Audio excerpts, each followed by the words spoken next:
আধুনিক প্রযুক্তিতে কোনো রকম যানবাহন বন্ধ রেখে জনদুর্ভোগ সৃষ্টি না করে দিনের বেলায় রাস্তা বন্ধ রেখে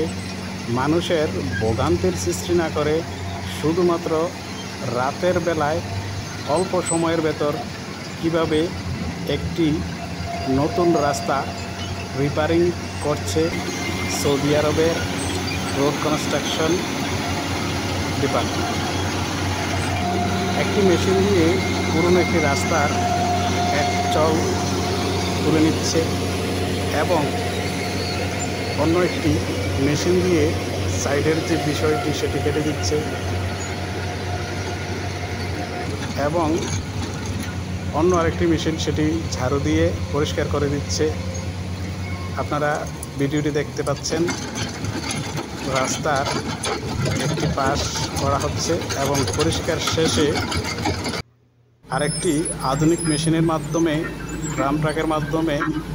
পিচদুনা, যেটাকে রোড ঢালাইয়ের পাথরগুলো বলা হয়, সেটি ঢালা হচ্ছে এবং সেই মেশিনের মাধ্যমে আবার রাস্তায় সমান্তরালভাবে বিছিয়ে দেওয়া হচ্ছে এবং পিছনে আরেকটি রোড রোলার সেটিকে রোল করে নিচ্ছে। প্রযুক্তি কতটুকু আধুনিক সেটি আর বলার অপেক্ষা রাখছে না, অথচ আমাদের দেশে এইরকম রাস্তা করতে দিনের পর দিন, মাসের পর মাস রোড বন্ধ রেখে মানুষের জনদুর্ভোগ সৃষ্টি করে আসছে।